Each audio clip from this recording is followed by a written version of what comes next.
All right, good morning.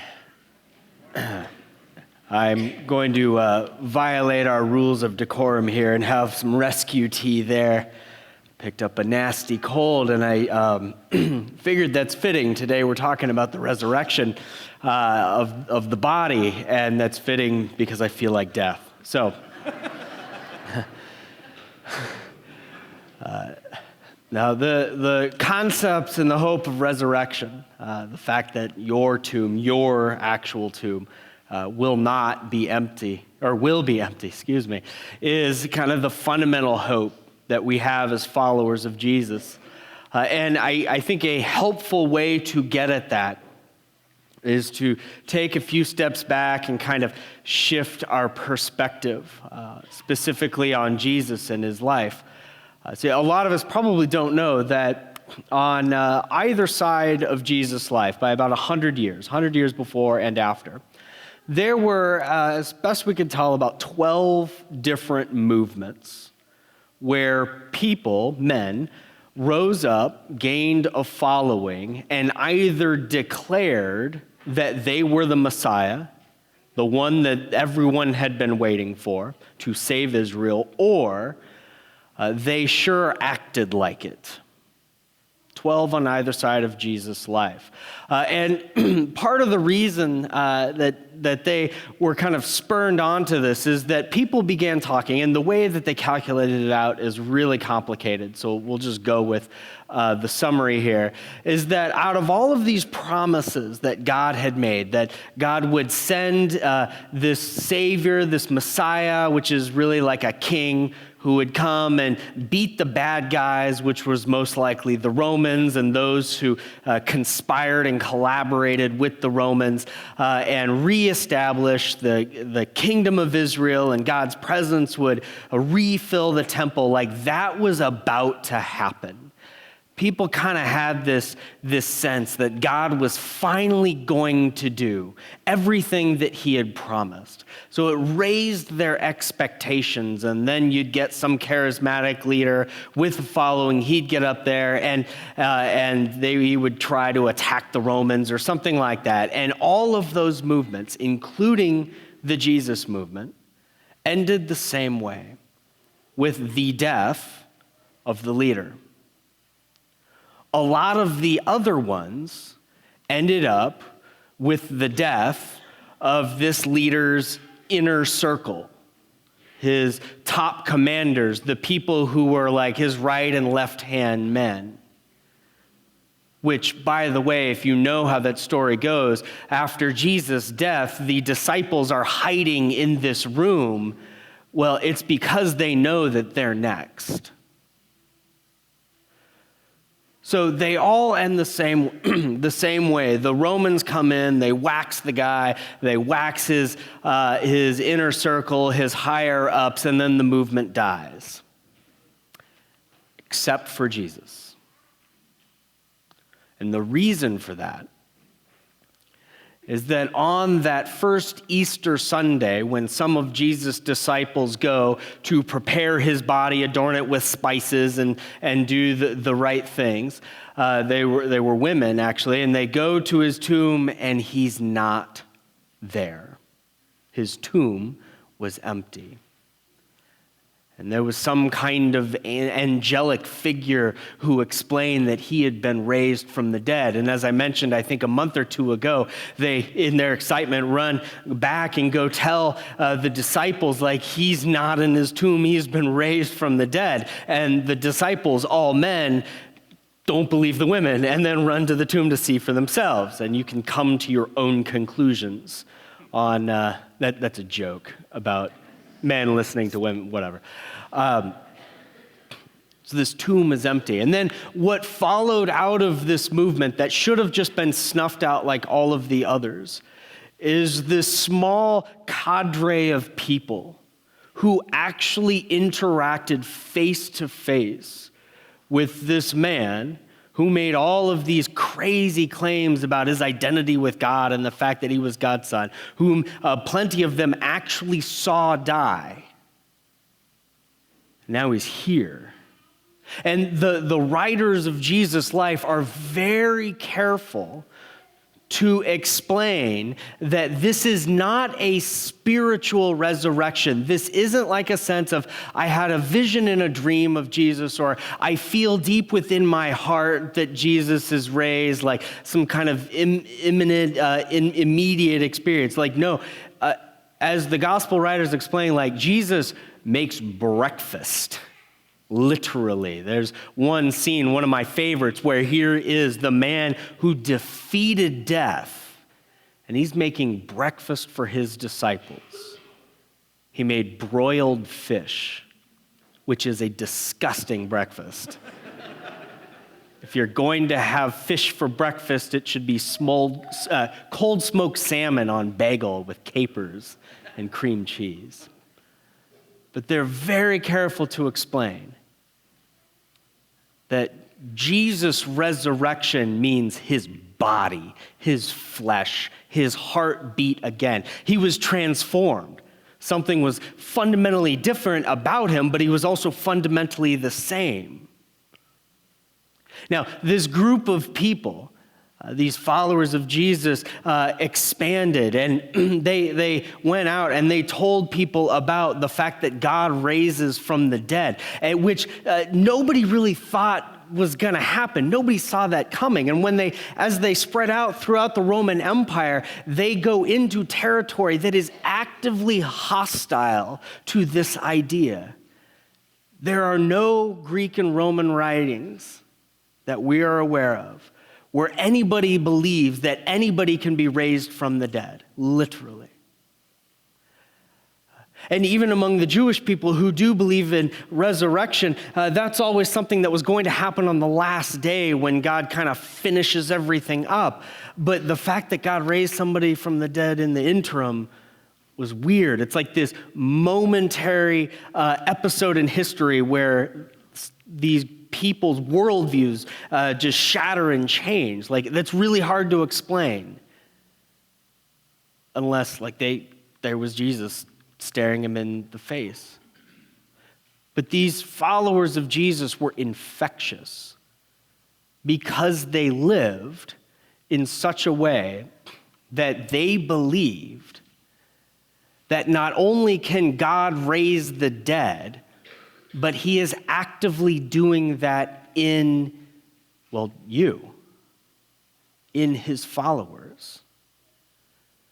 That your past, your mistakes, your heartache, your brokenness, none of that actually gets the last word.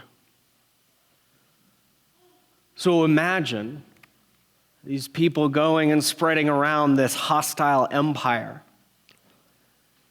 Or imagine modern day 2019 Orange County, where you get a group of people who love Jesus, and we live as though the things that haunt us and bring us shame are applicable to the resurrection.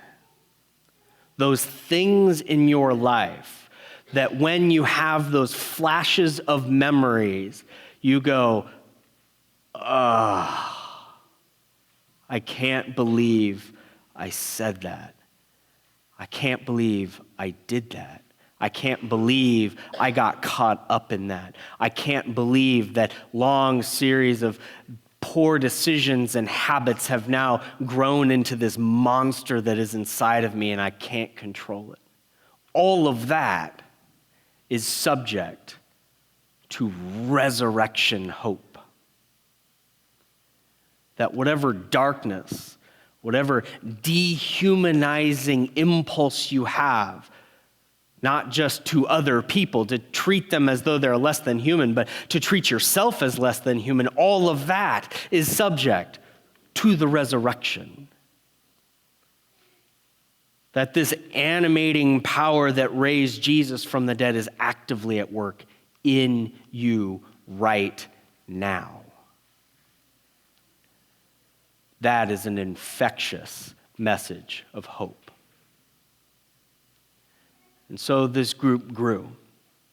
And you are sitting here today as an unbroken chain of people who believe that God raised the dead in Jesus. He will raise us from the dead someday, and he is actively raising us from the dead now. Now, eventually, this message made its way to this guy named Paul, his Hebrew name Shaul, and this guy, he was dedicated. He was intense, and he hated the fact that there were these people who believed that God had raised this Nazarene from the dead and that he was the Messiah, and he was like blaspheming the temple or something like that. And so he went on this rampage to, shall we say, bother these followers of Jesus. And in one very dramatic moment, as he's on his way to the city of Damascus, he finds himself face to face with the resurrected Jesus. What an awkward moment. And he was never the same. And this Paul, he does a bunch of things at the beginning, and then he disappears for like 14 years. And we don't actually know what he did for those 14 years, but boy, we would like to. My guess, excuse me, is that he took his profound education, like he was well educated with an incredible pedigree. He went to like the Harvard of the day.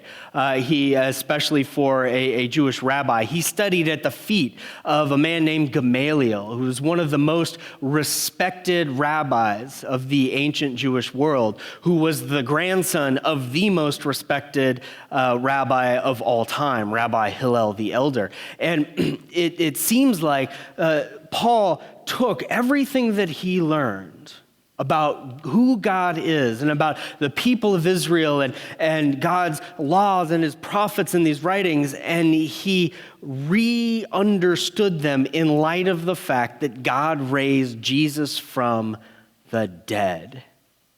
Because if you believe that God can raise the dead, then it will change everything. And so Paul actually found himself on the forefront of this expanding connection of little groups of people that started becoming larger groups of people who follow Jesus and believe that God raises the dead.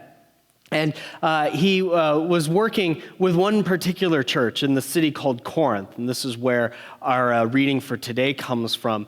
And Corinth was a Greek city, and it was like the San Francisco of the ancient world, or the Portland, kind of just some weird amalgamation of strange ideas and interesting different people.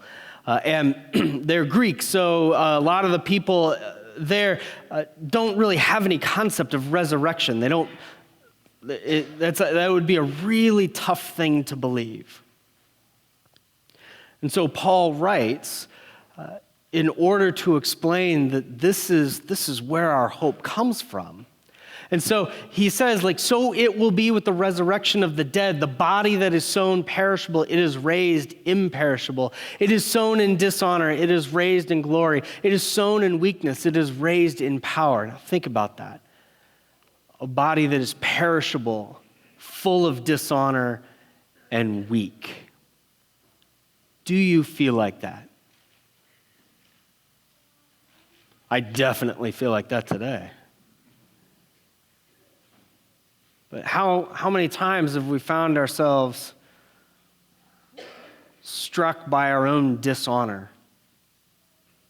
That even if we pride ourselves at being extremely moral, honorable people, nobody lives up to even their own standards, even if they're defining their own standards. There's a sense that we as people are weak. Even the strongest among us. The resurrection is the opposite of that.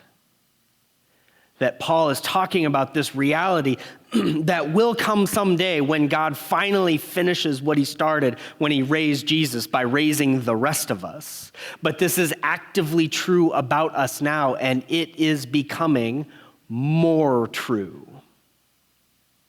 And then he finishes this section like, it is sown a natural body, it is raised a spiritual body. Now, I want to stop for a moment and talk about this like sentence here, because it's really unfortunately translated.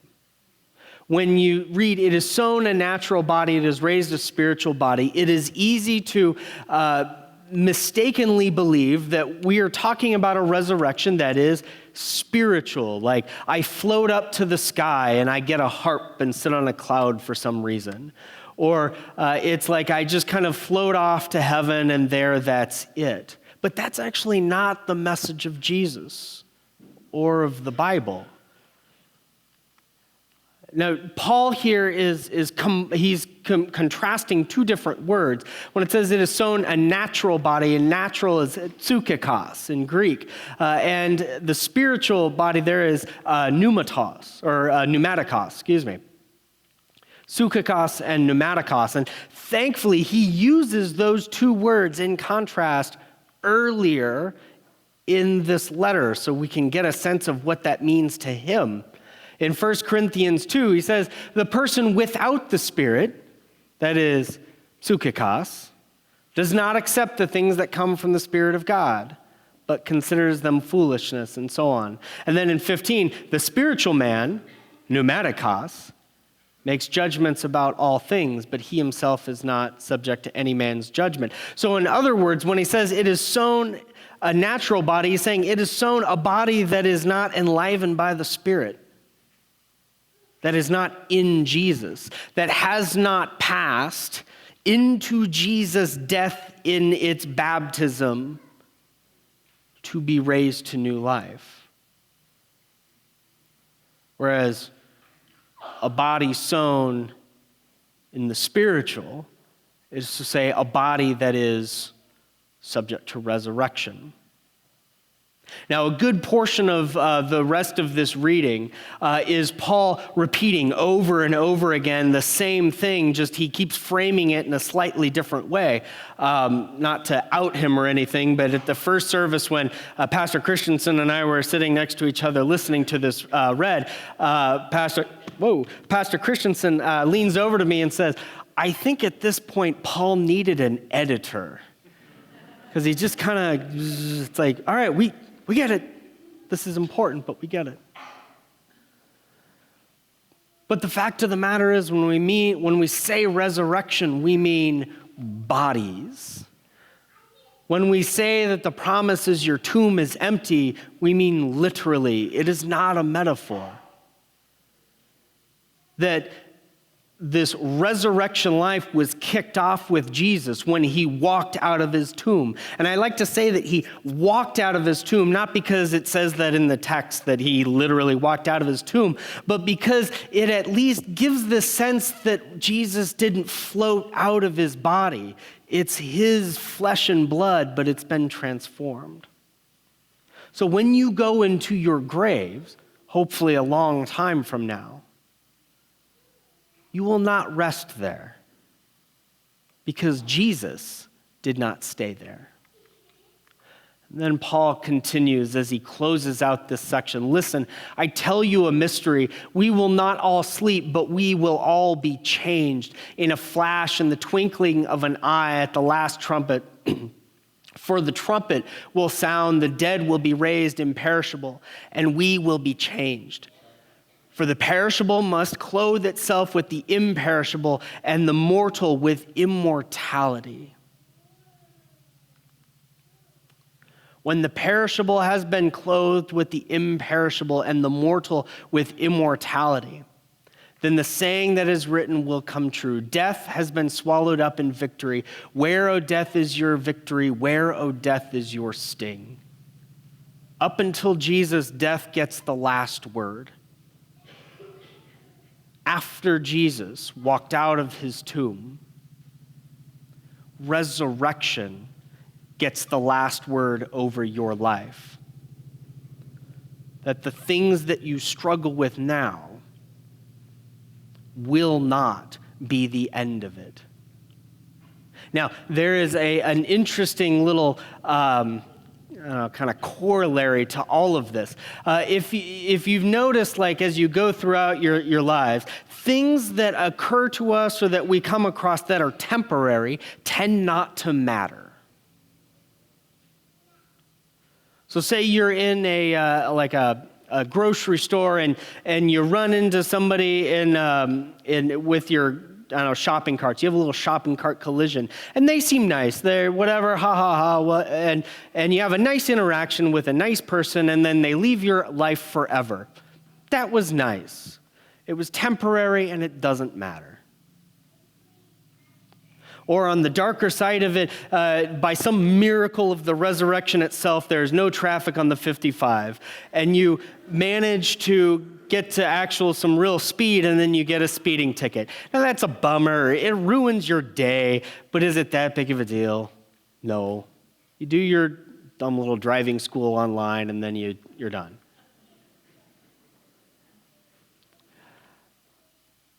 But on the darker side, the things that are permanent matter. Maybe not a speeding ticket, something like a DUI. That's going to stick for a while. That's going to matter. Or on the positive side, maybe not meeting somebody randomly at the grocery store and never seeing them again, you have a child. And your reality changes fundamentally. Everything is different. That is a permanent change in your life, and that matters. The gravity and the beauty of the resurrection is that you and your bodies are in some hard-to-describe way permanent.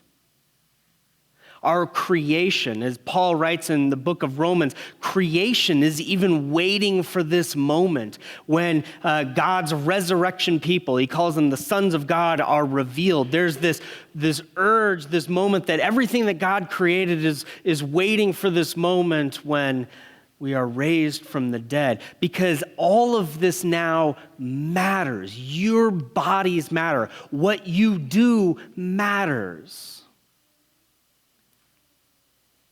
Because the resurrection has made you into something that lasts.